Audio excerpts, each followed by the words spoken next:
Hey, stunning people. My name is Beane, and welcome to the Salt Lick Sessions. Our next artist is not afraid to bare it all. She cuts straight to the heart of the human experience, and she sings about it beautifully. This is Ken Pomeroy.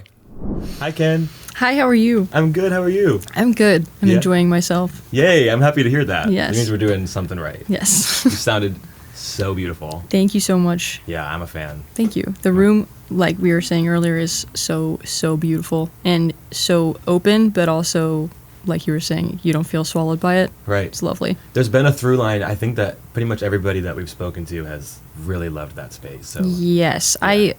So we originally pulled up to some sort of not the right building, but then we walked over here and I was like, okay, this is more the vibe.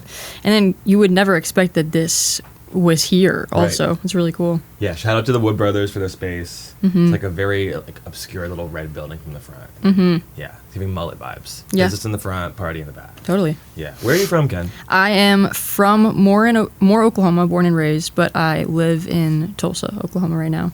Oh, okay. What's the scene like in Oklahoma? It's really cool, actually. Yeah. The Tulsa music scene is really, really strong, and I think it's been growing over the last few years, but I think really now it's been, I mean, we have like John Moreland and Kaylin Faye coming out, so it's like there's and so many others that I don't even have time to name, but there's so many amazing artists that live there and also make music out of there.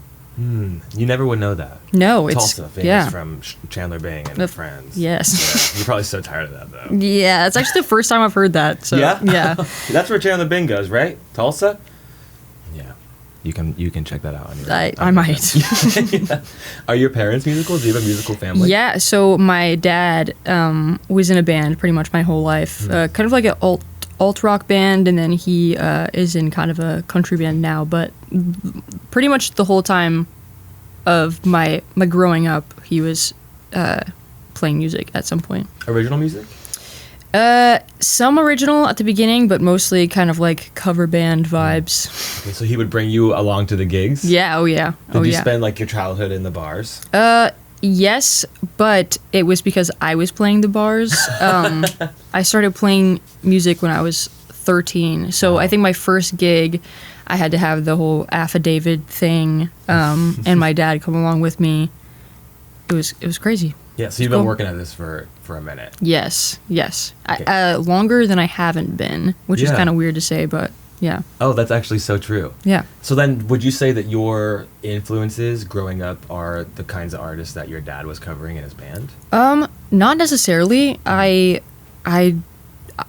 always tell a story, but I draw from John Denver's Jet Plane. So that's pretty much the reason I play music. I heard that song for the first time when I was 6 or 7 years old, and it was like I gained consciousness or something. It was kind of like a moment where I was like, I had no idea that music could make someone feel like I feel right now listening to this, and I want to do that. Like, I want to make people feel like John Denver made me feel. So, yeah, it was such a weird awakening experience, but yeah, John Denver is a huge influence. And then kind of just singer-songwriter and John Moreland was a huge inspiration for me also. I remember listening to him when I was like 14, 15 years old on an iPod. And then we went on tour with him just a couple months ago. So wow. It was very cool. Full circle. Yeah, it was insane. So you listen to these songs and you're like, I want to do that. I want to create music that makes people feel the way I feel. You start that's your goal, right? Totally. But then actually achieving that is a whole other thing, you know? Yeah. You write your own songs, you go and you try them out in public, you test stuff out. Has it been difficult for you? Or tell me about the journey for you to get to that place. I think trauma is what got me to that place. I feel like I had to grow up pretty quick. And I'm like thankful for that experience, even though it was obviously traumatic at the time. So many things, but I am thankful that I went through everything I went through and continue to go through what I go through, and I feel like that helps me get my point across, especially kind of writing songs for me is the only way to get my point across, because I feel like I'm not a great speaker or I don't know. Sure.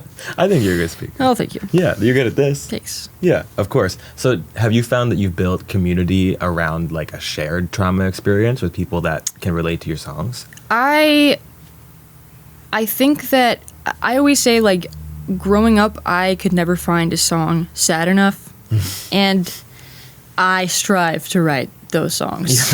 I strive to write the songs that someone who may have gone through, you know, comparing traumas is null and void, but someone who may have gone through something that mainstream media would deem as, like, very dark and doesn't want to play it, because we have, like, the trad, you know, sad pop songs, but it doesn't always get down and dirty, so I try to do my best. So that's what you're doing. Try to. That's not easy at all. No. Is it difficult for you to perform songs that are so personal? Yeah. Yes. Yeah. It's super hard. I even, like, still go back and forth about even just recording those songs, but then I have to think of, like, the main goal, which is, like, what happened when I was listening to John Denver, is I want to make other people feel like they're not alone, or they're not crazy for feeling these emotions, and then I have to be like, oh, okay, I'll do it. Yeah. But yeah, I'm glad to do it, and I want to continue. I often find that it's not sad. Sad isn't the right word, but for an artist to make art that genuinely connects with other people oftentimes means that the artist is bearing the brunt of that emotion. For sure. Carrying it around to be successful. Right. Are you good at compartmentalizing? No. Yeah. Me neither. Not at all. Me neither. So it's like to get prepped for a show, or to know that maybe there's a song in the set that's particularly emotional. It's like, dang, like I'm back in the green room, like already sad. Go and do the sad song. Tell me, like, what's your goal for the people that come to your shows? Do you want them to feel community in the trauma, a shared experience? Do you want them to feel present in their sadness? Yeah, I think I'm still kind of learning what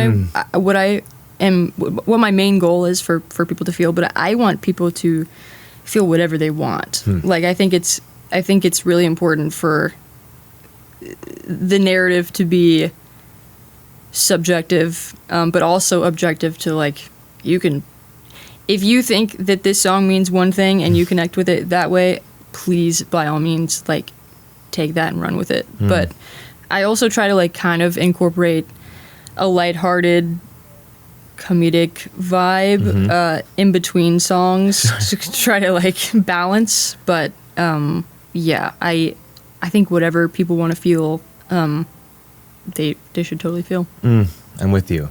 I think that it is so beautiful that you can take something that's hard for you and turn it into art, though. Thank you. That's kind of the whole thing. Yeah, I feel like that's the only choice. Really, really it is. Some people can go and, like, I don't know, run. Right. Not me. No.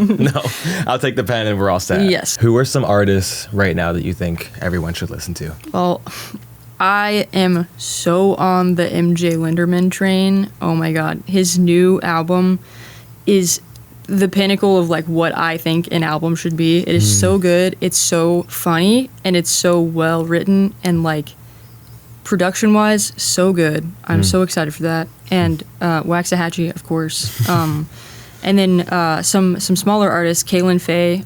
She's amazing. She's out of Tulsa. She's coming out with a record at some point. And yeah, John Moreland, as always. And honestly, I was talking about this the other day, but I got asked who I would, you know, make a list of who I would want to support on tour and stuff, and most of who I listen to are dead. So that's kind of like a thing. But The hologram tour. But yeah, hologram tour. Yeah. But yeah. That sounds great. I can't wait to add them to the Spotify list. Absolutely. Yeah, or Tidal, or Apple Music, or Tidal. Yeah. Get a few extra, like, Milla pennies. Yeah. I'm with you. Ken, thank you so much for coming in. Absolutely. Thank you for having me. Yeah, you sound awesome. I'm a fan. Thank you so much. I like to end with a squeeze. Can we do a squeeze? Cool. We'll do a squeeze. Yes. Thanks, Ken. Oh, wait, I have to say, I'm Beanie. She's just Ken. Oh, yeah. Yeah. Perfect. Are you so tired of that? Sorry. The Barbie movie probably, like, It's okay. wrecked your life. Yeah, I got for Christmas that year, or I guess it was last year. Yeah, hello.